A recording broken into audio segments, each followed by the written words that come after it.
Muito obrigado pelas generosas palavras que o Sr. Editor disse a meu respeito.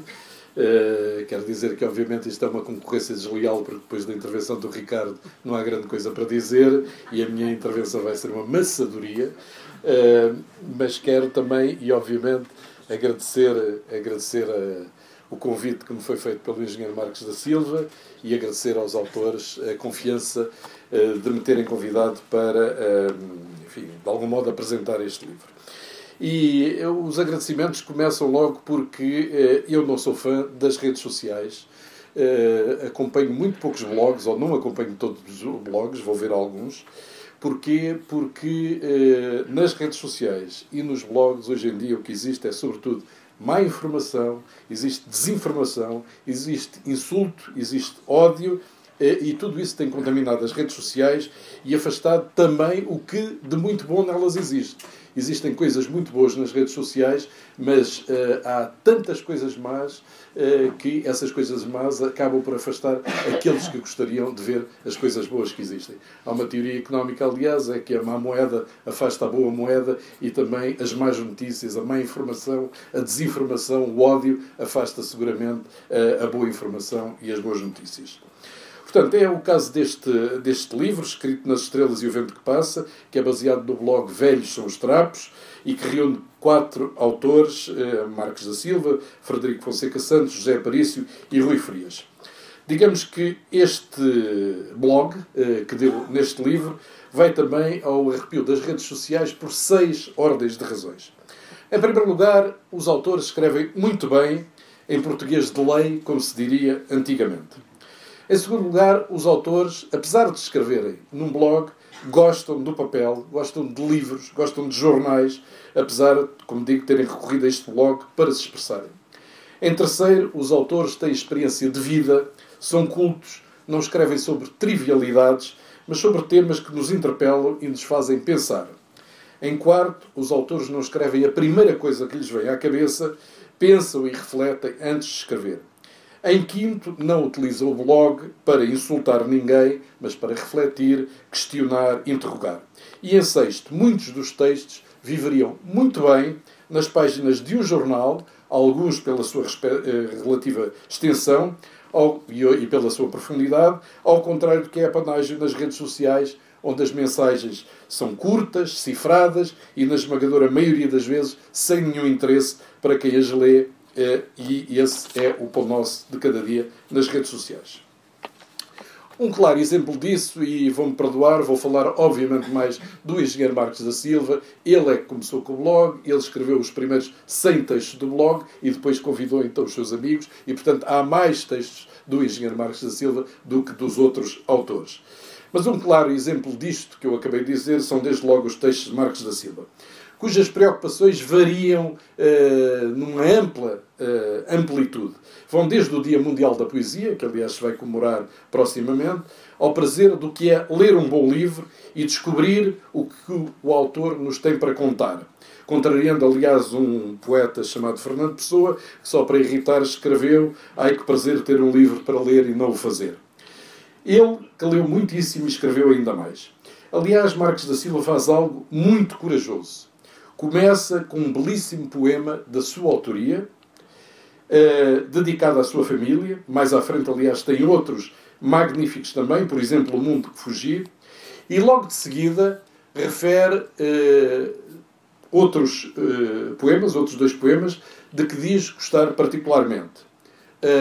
Um dos quais, escrito por mim, e como é óbvio, só depois disso é que eu aceitei estar aqui. Senão não tinha. E, portanto, depois de me ter envergonhado escrevendo um poema meu, enfim, no seu livro, eu gostaria de dizer que estes não são temas fáceis para leitores cansados, como eu ouvi recentemente o Gonçalo M. Tavares classificar aquelas pessoas que procuram num livro algo para, enfim, para aliviar a cabeça, para não pensar. Não, este livro não é para leitores cansados. São temas que puxam pelo raciocínio, pela imaginação, pela atenção e pelo esforço que exigem por parte do leitor. E se houver esse esforço, o leitor sai mais rico, mais culto, mais informado, mais capaz de interpretar a sociedade em que vive e os caminhos que o mundo tem vindo a trilhar. Como vamos de democracia? É um belíssimo texto sobre os fenómenos políticos que estão a ocorrer nos Estados Unidos e em diversos países europeus e que nos devem preocupar seriamente. Mas também um outro sobre os enormes avanços da ciência em todos os domínios, sem correspondência no bem-estar social, com a inerente malaise de vivre de que falam os franceses. Termina com uma afirmação: o problema somos todos nós, que confronta, aliás, a afirmação de Jean-Paul Sartre, que dizia que o inferno são os outros. Não, não são. A responsabilidade de melhorar a qualidade das nossas democracias e evitar que existam cada vez mais excluídos do progresso é de todos e não apenas dos políticos em particular. O estado da democracia é, aliás, várias vezes abordado por Marques da Silva, analisando, por exemplo, a época dos homens fortes que se vive em certos países, homens que lideram países como os Estados Unidos, o Brasil, a Polónia, a Hungria, as Filipinas, a Rússia, a China, a Venezuela, a Turquia. E conclui: sim, a democracia está em perigo, pelo menos com o figurino que todos lhe atribuímos. E recorda, só para quem já se esqueceu, que Hitler também chegou ao poder pelo voto popular. E aprende-se muito com Marques da Silva. Eu aprendi que os Himalaias e os rios Ganges e Yamuna passaram a beneficiar da sua equivalência legal a seres humanos. Aprendi como a gestão do Teatro Nacional de Londres, por parte de Sir Nicholas Hitler, alargou vastamente o seu público. Aprendi que estamos em guerra, uma guerra difusa, diferente das guerras convencionais, mas que em 2017 envolveram pelo menos 52 países alvo de ataques terroristas. Aprendi com a sua reflexão sobre a condição militar, sempre de difícil compreensão para quem nunca foi militar. Deliciei-me com a história que ele já me tinha contado sobre o afundamento do navio de carga Corte Real por um submarino alemão e o comportamento exemplar do comandante desse submarino. E o mesmo aconteceu com a história de Teku Nakamura, o último soldado de Morotai. Aprendi sobre o Centro de Diálogo Intercultural, inaugurado em Leiria em 2017, que não sabia sequer que existia. Aprendi sobre o MICTA, uma parceria que reúne México, Indonésia, Coreia do Sul e Austrália, que também não sabia que existia. Aprendi sobre o estado depressivo em que vive Porto Rico e sobre robôs assassinos. Aprendi muito com a sua reflexão sobre museus, a forma como funcionam, os objetivos que perseguem. E sobre as estratégias dos editores a propósito da Feira do Livro de Frankfurt. E aprendi sobre a história do queijo manchego e sobre o que são amêndoas enxovalhadas e sobre as árvores da família dos Maori. Na clareza e fluidez da sua escrita, Marques da Silva é um erudito. Quem vai de Escher a My Fair Lady tem de ser erudito. Ou quem passa por Monteverdi, Rossini e Bellini. Fala-nos da Sinfonia número 3 do compositor inglês William Boyce, mas também do compositor estoniano Arvo Pärt. Fala-nos de ópera, do Festival de Salzburgo e da soprano russo-austríaca Anna Netrebko, mas também da série sobre figuras mitológicas importantes que o Le Monde publicou. E é verdadeiramente notável o seu texto sobre o tradicional concerto de Ano Novo na capital austríaca pela Orquestra Filarmónica de Viena. Para lá da música, Marques da Silva disseca uma sociedade pelo que se pode ver através da transmissão televisiva. E os sinais são inquietantes. Na Áustria. Aprende-se que o imperador romano Nero se suicidou num dia 9 de maio, o mesmo em que Theresa May perdeu a maioria absoluta na Grã-Bretanha. Um texto de humor cáustico sobre a primeira-ministra britânica. E é preciso ser culto para fazer a ligação entre Nero e Theresa May, obviamente. Ou para nos lembrar que um dos primeiros resultados do Brexit é a passagem da sede da Orquestra da Juventude da União Europeia do Reino Unido para Ferrara, em Itália. E quando se perde em cultura, isto tudo nos remete para algo que Churchill disse durante a Segunda Guerra Mundial, quando os seus ministros lhe disseram que ele deveria cortar no orçamento da cultura para apoiar o esforço de guerra. E ele disse: mas se eu corto no orçamento da cultura, estamos a fazer esta guerra para quê?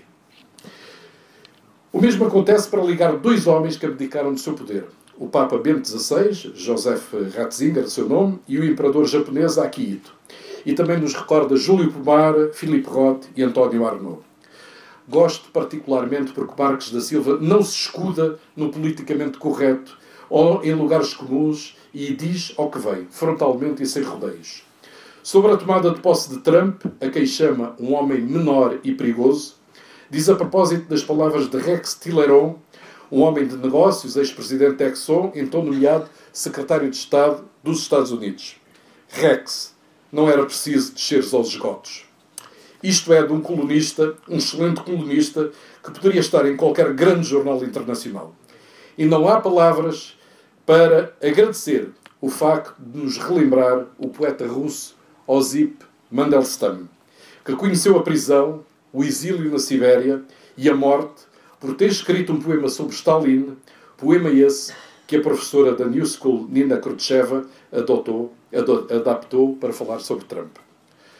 Sobre o assédio sexual, um tema hoje em dia incontornável, Marcos da Silva escreve vários e demolidores textos denunciando a podridão moral que está por trás deste fenómeno. E sobre a porofobia, a fobia aos pobres, escreve um denso e interessantíssimo texto.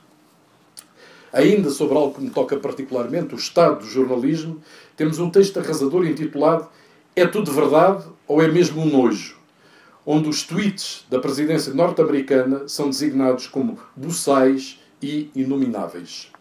Mas também não se coíbe de elogiar quando o elogio é devido. E elogia a RTP pelo sucesso que foi a organização e transmissão do Festival da Eurovisão que decorreu em Lisboa. É bom que se passe a mensagem que há grandes profissionais na RTP, como há noutros órgãos de comunicação social portugueses, embora o lixo que alguns produzem na comunicação social possa levar as pessoas a pensar que os jornalistas são todos iguais. Não, não são, nem nunca serão. E como o seu trajeto comprova, não poderia ficar indiferente ao desporto, em particular aos Jogos Olímpicos, onde não se coíbe de denunciar os esquemas de corrupção que levam algumas cidades a ganhar o evento, ou o sofrimento sobre-humano a que os treinadores e treinadoras sujeitam por vezes os atletas com a cumplicidade das estruturas federativas na ânsia de conquistarem medalhas.